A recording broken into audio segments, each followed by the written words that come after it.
ওনারা দৌড়তে দৌড়তে ইন্সপেক্টরের কাছে গেলেন। তারা ইন্সপেক্টরকে কিছু একটা বলতেই যাচ্ছিল, তখন ইন্সপেক্টর বলে উঠল, ধরে থানায় নিয়ে যাও ওই ভিখারিটাকে। ম্যাডাম, আপনি বাড়িতে যান, এটা এখন পুলিশের ব্যাপার। মুক্তার ভাইয়ের ভাইকে আক্রমণ করেছে এই ভিখারিটা, এর শাস্তি ওকে অবশ্যই পেতে হবে। কিন্তু ইন্সপেক্টর স্যার, উনি তো আমাকে বাঁচালেন। শিপ্রা সবটা বলতেই যাচ্ছিল যে হঠাৎ তার কাকিমা তাকে আটকে দিয়ে বলল, এক কাজ কর, তুইও ওর সঙ্গে থানায় চলে যা, জেলে তোরা দুজন একসঙ্গে সংসার করিস। এই বলে শিপ্রার কাকিমা তাকে জোর করে টানতে টানতে নিয়ে চলে গেল। পুলিশের লোকেরা ওই ভিখারিকে ধরে নিল। সেও চুপচাপ থানায় চলে গেল তাদের গাড়িতে উঠে। ইন্সপেক্টর যেই মুহূর্তে তার বেল্ট তুলেছে, থানার দরজাটা দরাম করে খুলে গেল। যদি চাকরি না খোয়াতে চাও এক্ষুনি থামো ইন্সপেক্টর। তুমি জানো তুমি কাকে ধরে নিয়ে এসেছো? আমাদের সবার চাকরি খাবে তুমি। চলুন আপনাকে এক্ষুনি হাসপাতালে নিয়ে যাই, আপনি খুবই আহত হয়েছেন। জয় হিন্দ স্যার।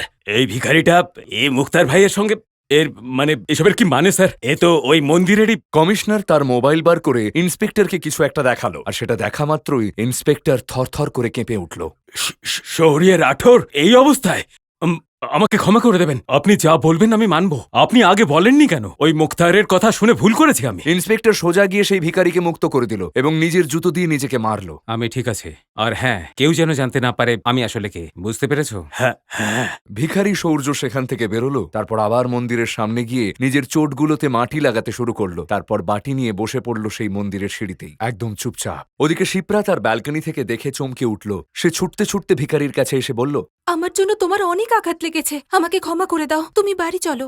সৌর্য কিচ্ছু বলল না, চুপচাপ ওর সঙ্গে উঠে চলতে আরম্ভ করলো। যেইমাত্র তারা দুজন বাড়ির দরজায় এসে পৌঁছলো, সরলা কাকিমা তাদের আটকালো। এই নোংরা ভিখারিটাকে বাড়িতে আনলে তাহলে তোর একদিন কি আমার একদিন, বলে দিলাম। সবকিছুর জন্য তুই দায়ী শিপ্রা। কে বলেছিল তোকে ওই মুক্তারের ভাইকে চর মারতে? কাকিমা, ও আমার প্রাণ বাঁচিয়েছিল। চিৎকার চেঁচামেচি শুনে গোটা পরিবার বাইরে এসে দেখল।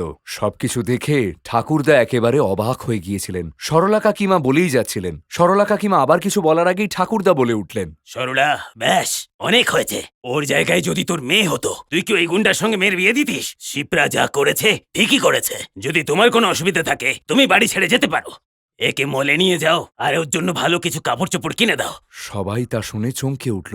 সরলা কাকিমা চুপচাপ ভেতরে চলে গেলেন। ঠাকুরদা শিপ্রাকে ওই ভিখারির চোটগুলোতে ওষুধ লাগাতে বললেন, আর ওনার নাতি রাহুলকে বললেন। আচ্ছা ঠিক আছে দাদু। কিছুক্ষণ পরেই রাহুল ওই ভিখারি সৌর্যকে বাইকে বসিয়ে মলে নিয়ে গেল। প্রথমে মলের সামনে ভিখারিকে দেখা মাত্রই গার্ড এসে তাদের আটকায়, কিন্তু রাহুল যখন তার পরিবারের পরিচয় দেয়, তখন রাহুল কোন পরিবারের ছেলে জেনে গার্ড দুজনকেই মলের ভেতর যেতে দেয়। ভেতরে গিয়ে রাহুল সেই ভিখারিকে কটা জামা কিনে দেয় আর চেঞ্জিং রুমে নিয়ে যায়। এই দেখো, এর ভেতরে গিয়ে তুমি এটা ট্রাই করে দেখো। আর কথা বলতে বলতেই চেঞ্জিং রুমের দরজা খুলে দেখা মাত্রই রাহুল আচমকা হতবাক হয়ে যায়।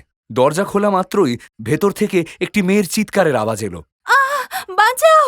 রাহুল তাড়াতাড়ি সরি বলে দরজাটা বন্ধ করে দেয়। ওই মেয়েটি দরজা লক না করেই চেঞ্জ করছিল। রাহুল পেছন ঘুরে দেখল ওই ভিখারি সৌর্য কোনো একটা চেঞ্জিং রুমে ঢুকে গেছে। রাহুল সেখান থেকে বেরোতে গেল, তখনই একটা বলশালী পালোয়ান এসে তাকে আটকালো এবং রাহুলকে বলল, কিরে, আমার গার্লফ্রেন্ডের এমএমএস বানাচ্ছিস? চুপ, একদম চুপ। কান ধরে আমার গার্লফ্রেন্ডের সামনে মুরগি হ, আর মুরগির মতো ডাকতে ডাকতে সরি বল। কি কি কি? ওই ওই দরজাটা তো ভেতর থেকে বন্ধই ছিল না। অদ্ভুত তো। আমি কিছুতেই সরি বলবো না, এটা আমার ভুলই নয়। তাহলে এই দেখ। এমনটা বলে সেই পালোয়ান রাহুলকে মারবে বলে হাত তুলেই ছিল, কিন্তু হঠাৎ কেউ এসে তার হাতটা ধরল। সে পিছনে ঘুরে দেখে অবাক হয়ে গেল। হ্যাঁ, ভিখারি মলে, তুই ভেতরে কি করে এলি রে? আর দাঁড়া দাঁড়া, আর তুই আমার হাত কেন ধরেছিস রে? এটা তুই কি করলি শয়তান? সেলিম ডনের ভাইকে মারলি তুই। এবার দেখ আমি কি করি। এই বলে সে সৌর্যকে মারতে গেল, কিন্তু সৌর্য তার হাত ধরে এমনভাবে মুচড়ে দিল যে সে যন্ত্রণায় সেখানেই বসে পড়ল। কড়কড় শব্দ করে তার হাত অকেজো হয়ে গেল। সেই পালোয়ান ফোন বের করে শহরের সবথেকে বড় গুন্ডা সেলিম ভাইকে ফোন করলো। সেলিমের নাম শোনা মাত্রই সেই মলে গন্ডগোল হয়ে গেল। সবাই এদিক ওদিক পালাতে শুরু করলো, কিন্তু সৌর্য সেখানেই দাঁড়িয়ে থাকলো। সেলিম ভাই, একটা ভিখারি এসে আমার গায়ে হাত তুলেছে, ওকে ওপরে পাঠাতে হবে। সৌর্য চুপচাপ সেখানেই দাঁড়িয়ে রইল। ভয়ে রাহুলের হাত পা কাঁপছিল। সে ঘেমে স্নান হয়ে গিয়েছিল। কিছুক্ষণ পরেই সেখানে অনেকগুলো গাড়ি এলো, আর সেই গাড়ি থেকে নেমে এলো ভয়ঙ্কর ডন সেলিম। আসামাত্রই ও গুলি চালালো, আর সেলিমের গুন্ডারা সেখানে এসেই সৌর্যের ওপর আক্রমণ করলো। কিন্তু তারপর সেখানের দৃশ্য দেখে সবাই হতবাক হয়ে গেল। 10 সেকেন্ডের মধ্যে সৌর্য 10 জন গুন্ডাকে মাটিতে মিশিয়ে দিয়েছিল। সেলিম ভাই নিজের চোখকে বিশ্বাস করতে পারছিলেন না। সে ওই ভিখারি সৌর্যের কাছে গিয়ে বলল, তোর সাহস কি করে হলো আমার লোকেদের ওপর হাত তোলার? না না না, আমি তোকে মেরে আমার হাত নোংরা করব না। আমি তো একে এই ছেলেটাকে 6 ইঞ্চি ছোট করে দেব।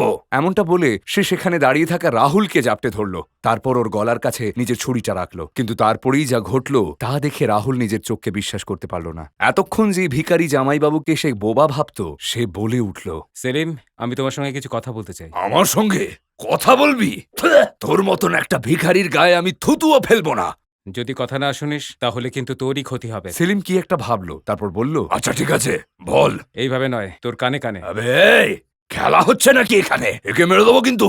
এরপরে যদি কিছু হয় তাহলে তার জন্য আমি দায়ী থাকবো না কিন্তু। সেলিম ভাবতে শুরু করলো, তারপর বলল, ঠিক আছে, এসে বল কানে। ভিখারি সূর্য তার কাছে গেল এবং তার কানে কি একটা বলল, এবং সেই কথাটা শোনা মাত্রই সেলিমের হাত পা অবশ হয়ে গেল। রাহুল তার হাত থেকে বেরিয়ে গেল। সেলিম তার ভাইয়ের দিকে গিয়ে বলল, জাভেদ ভাই, তোর গার্লফ্রেন্ডকে বল এদের সামনে মুরগির মতো করে সরি বলতে। এই কথা বলে সে ভয়ের চোটে ওখানেই অজ্ঞান হয়ে গেল। সকলে তা দেখে অবাক হয়ে গেল। সেই বলশালী পালোয়ান জাভেদ, যে তার দাদার নাম নিয়ে খুব আস্ফালন করছিল, ঘামে ভিজে গেল।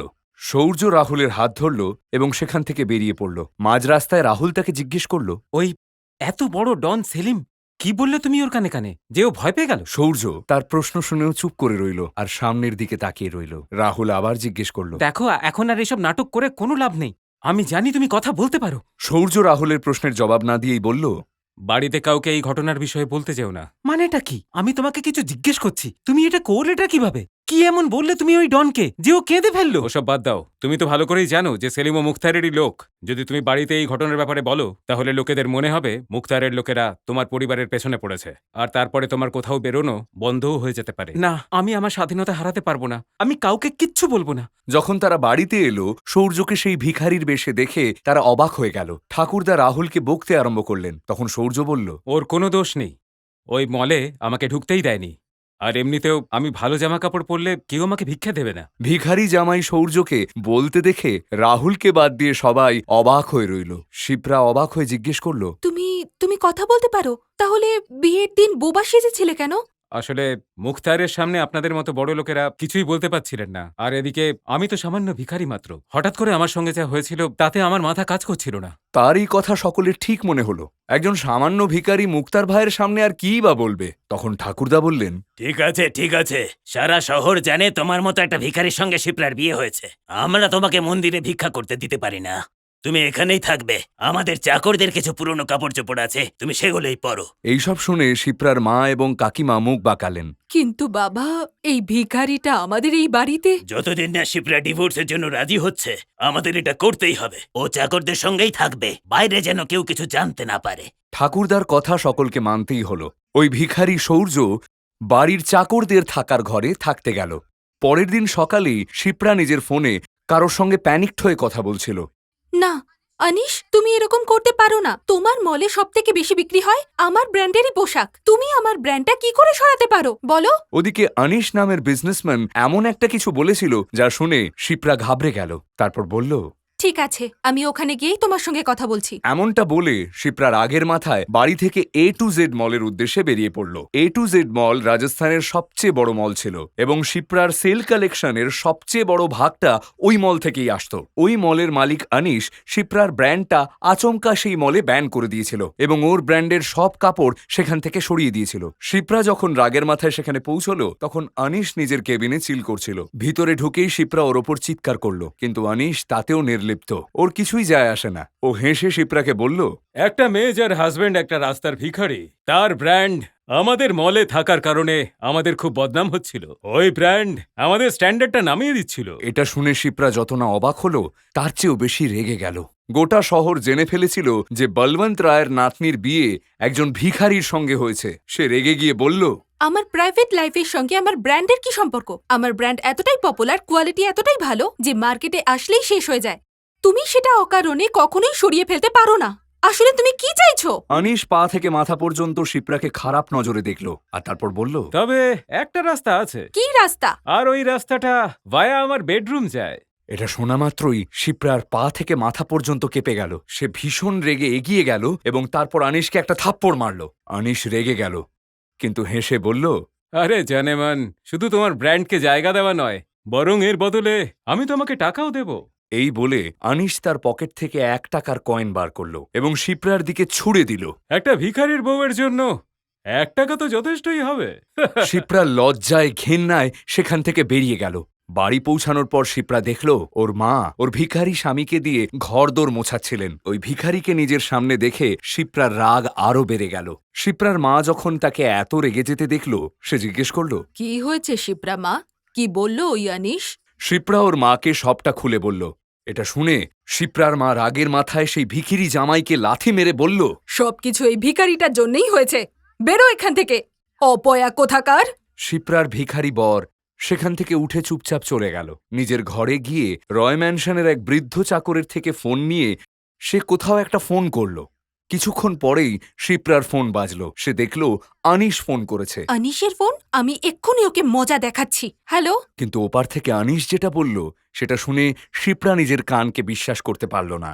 আনিশ কাঁদছিল এবং বলছিল, শিপ্রা, আমাকে আমাকে ক্ষমা করে দাও। আমি শেষ হয়ে গেছি, রাস্তায় এসে পড়েছি। কি করলে তুমি আমার সঙ্গে? শিপ্রা কিছুই বুঝতে পারছিল না আনিশ এসব কি বলছিল। আনিশ কিছু বলার আগেই শিপ্রা ফোনে আনিশকে মারধর করার শব্দ পেল এবং তারপরেই ফোনটা কেটে গেল। সে তাড়াতাড়ি গিয়ে টিভিটা চালালো নিউজটা দেখার জন্য। ব্রেকিং নিউজ দেখে সে চমকে উঠল। Breaking news! আজ হঠাৎ করেই রাজস্থানের সব থেকে বড় মল A to Z এর শেয়ার্স জিরোতে নেমে এসেছে। আর পরবর্তী 2 সেকেন্ডে মলকে বিগ বুল মল লিমিটেড মাত্র 1 টাকায় কিনে নিয়েছে। আরবপতি বিজনেসম্যান আনিশ 2 সেকেন্ডে হয়ে গেল ভিখারি। বিগ বুল দুনিয়ার সবথেকে বড় ফ্যাশন ডিজাইনিং এবং মল কোম্পানিগুলোর মধ্যে একটি। ইংল্যান্ড, জার্মানি, সুইজারল্যান্ড, প্যারিসের মতো বড় বড় দেশে সেটা একটা পপুলার ব্র্যান্ড ছিল। শিপ্রা নিউজটা দেখেই বুঝল যে এই গোটা ঘটনাটাই বিগ বুল জেনে বুঝে ঘটিয়েছে। কিন্তু বিগ বুল এমনটা করলো কেন? হঠাৎ আনিশ শিপ্রাকে ফোন করে ক্ষমাই বা কেন চাইল? ও বুঝতে পারছিল না যে এসবের পিছনে কার হাত আছে। ও এইসব জিনিসই ভাবছিল যে হঠাৎ ওর ফোনটা বেজে উঠল। একটা আননোন নাম্বার।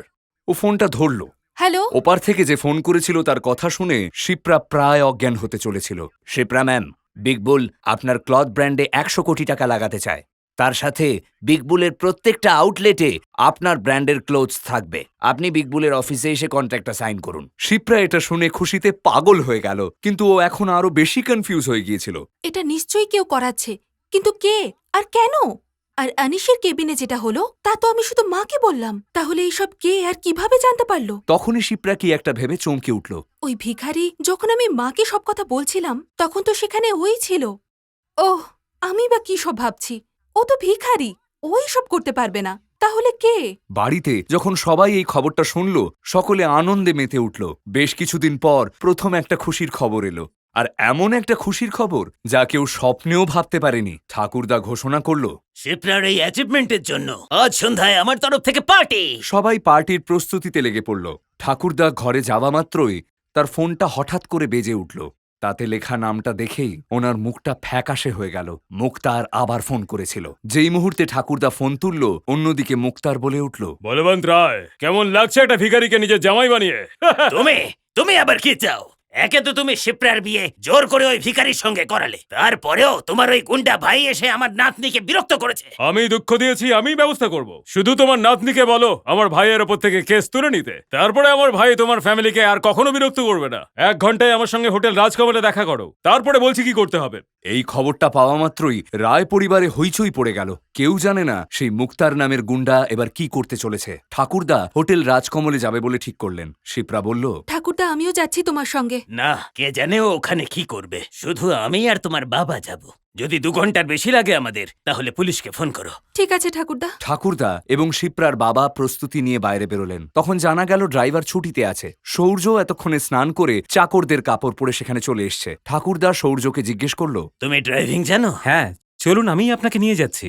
ভিখারির মতো বেশে চাকরের পোশাক, যা আবার সৌর্যের মাপেরও নয়, তাই পরেই সে ঠাকুরদার ড্রাইভার হয়ে গাড়িটাকে হোটেল রাজকমলে নিয়ে গেল। ঠাকুরদা এবং শিপ্রার বাবা তাড়াতাড়ি ভেতরে গেলেন এবং সৌর্য ওখানে পার্কিংয়ে বসে থাকলো। রাজকমল হোটেল রাজস্থানের সবচেয়ে বড় হোটেলের মধ্যে একটি। ওখানে আসা লোকেদের ড্রাইভাররাও দামি কাপড় পরে। সেখানে বলবন্ত রায়ের ড্রাইভারের এই অবস্থা দেখে সকলে হাসছিল। ওদিকে শিপ্রার ঠাকুরদা বলবন্ত রায় এবং তার বাবা যখন ভেতরে গেল, তখন মুক্তার এসে বলল, আমি রাগের চোটে ওই ভিখারির সঙ্গে আপনার নাতনির বিয়ে দিয়ে দিয়েছিলাম, সেই জন্য আমার ভাই রেগে গেছে। ওর সঙ্গে যদি আপনার নাতনির আবার বিয়ে দেওয়া যায় তাহলে ভাই হয়তো শান্ত হতে পারে। কি কিন্তু শিপ্রা তো ওই ভিখারিটাকে ডিভোর্স দিতে চাইছেই না। তাহলে আমার ভাই আপনার ফ্যামিলির সঙ্গে কি করবে সে ব্যাপারে আমি কিছু জানি না কিন্তু। কি তাহলে বলো কি করতে হবে? আমার নাতনি আর তোমার ওই গুন্ডা ভাইয়ের জন্য আমাদের পরিবারের প্রাণ সংশয় হচ্ছে। যদি ওই ভিখারিটাই পৃথিবীতে না থাকে তাহলে? হ্যাঁ তাহলে ভালো, আমি এক্ষুনি ডাকছি ওকে। তৎক্ষণাৎ মুক্তারের একটি লোক সৌর্যকে ডাকতে গেল। যখন সেই লোকটি সৌর্যকে নিয়ে হোটেলের গেটের কাছে পৌঁছলো তখন গার্ড তাকে আটকে বলল, এই দাঁড়া, এই ভিখারিটাকে ভেতরে নিয়ে কোথায় যাচ্ছিস? রাস্তার পাশে ধাবা পেয়েছিস নাকি? এই হট, বেশি কথা বললে 1 সেকেন্ডের মধ্যে তোর লাশ ফেলে দেবো আমি। চিৎকার চেঁচামেচি দেখে 4টে বেশ বলশালী পালোয়ান এসে পড়ল সেখানে এবং সেই গুন্ডাকে ধরে ফেললো। তখনই ভিখারি সৌর্য বলে উঠল। মুক্তার ডন ডেকেছে আমাকে ভেতরে। মুক্তারের কথা শুনেই সবাই সেখান থেকে সরে গেল। সবাই ভয়ে কাঁপছিল আর ওই গুন্ডা সৌর্যকে নিয়ে ভেতরে চলে গেল। গোটা হোটেল ওই ভিখারিকে ওইখানে দেখে অবাক হয়ে গিয়েছিল। মুক্তারের লোক সৌর্যকে নিয়ে সেই ঘরে গেল। সেখানে শিপ্রার বাবা এবং ঠাকুরদা বলবন্ত রায় আগে থেকেই বসেছিল। যেই মুহূর্তে ভিখারি ভেতরে ঢুকলো বলবন্ত রায় এবং শিপ্রার বাবা তাড়াতাড়ি উঠে দাঁড়িয়ে বলল, এখন এই ভিখারি তোমার হাতে, যা করার ওর সঙ্গে করো। এমন কথা বলে তারা বাইরে থেকে দরজা বন্ধ করে ওখান থেকে পালিয়ে গেল। ভেতরে শুধু মুক্তার আর সৌর্য ছিল। মুক্তার তার বন্দুক বার করে সৌর্যের মাথায় ঠেকালো। ভিখারি হয়ে বড় লোকদের টাকায় ফুর্তি করতে চাস? চল, তোকে ভিখারি জীবন থেকে মুক্তি দিয়ে দিচ্ছি। শুধু একটা গুলি, তারপরে আরামই আরাম। আর তখনই সৌর্য বলে উঠল। তা দেখে মুক্তার চমকে উঠল। সেও ভেবেছিল ও বোবা। সৌর্য বলল, স্যার, আমার একটা শেষ ইচ্ছে আছে, সেটা পূরণ করে দাও। আমাকে শুধু একটা ফোন করতে দাও। আচ্ছা, তোরও ফোন করার মতো কেউ আছে নাকি? দারুণ ব্যাপার তো। ঠিক আছে, করে নে তোর শেষ ইচ্ছে পূরণ। এমনটা বলে মুক্তার তার ফোন ভিখারি সৌর্যকে দিল। সৌর্য ফোনটা নিল আর একটা নাম্বার ডায়াল করলো। তারপর একটা মিস কল দিয়েই ফোনটা কেটে দিল। মুক্তার এটা দেখে হাসতে লাগলো। আরে, এটা তোর মতো ভিখারির ফোন নয় যে মিস কল দিবি। এটা মুক্তার ডনের ফোন, মুক্তার ডনের। নে কথা বল, তোর হাতে মাত্র 1 মিনিট আছে। মুক্তার তার কথা শেষ করার আগেই হঠাৎ করে আকাশে হেলিকপ্টারের শব্দ শোনা গেল। হোটেলের সামনে ধুলোর ঝড় উঠল। মুক্তার চমকে উঠল। হেলিকপ্টার? এটা আবার কে ডাকলো? হে ভিখারি, কাকে মিস কল দিয়েছিলি তুই? তুই আসলে কে? সৌর্য তার জায়গায় দাঁড়িয়ে হাসছিল। সত্যি কি সেই হেলিকপ্টারটা ভিখারি সৌর্যর জন্য এসেছিল? সত্যি কি সৌর্যর মিসকলের সাথে সম্পর্কিত ওই হেলিকপ্টার? সৌর্যকে যেমনটা দেখায় আদৌ কি সে সেই ব্যক্তি? কে সে? কেন ভিখারি সেজে থাকে? কেন তার জন্য কমিশনার থেকে শুরু করে মুখ্যমন্ত্রীও চিন্তিত? বিগবুল কোম্পানির থেকে শিপ্রার কাছে আসা অফার এবং সৌর্যর একটি ফোন কল, এই দুয়ের মধ্যে সম্পর্ক কি? সেলিম ডনের কানে সৌর্য কি বলেছিল যাতে সে ভয় কেঁপে উঠেছিল? সৌর্য কি শিপ্রার ঠাকুরদা এবং তার বাবার ওপর প্রতিশোধ নেবে? কি হতে চলেছে এরপরের ঘটনা জানতে হলে দেখুন পরের এপিসোড শুধুমাত্র পকেট এফএম এর ইউটিউব চ্যানেলে। আর বেগার হাজবেন্ডের সবকটা এপিসোড দেখতে হলে ডেসক্রিপশনে দেওয়া লিঙ্ক থেকে ডাউনলোড করুন পকেট এফএম অ্যাপ।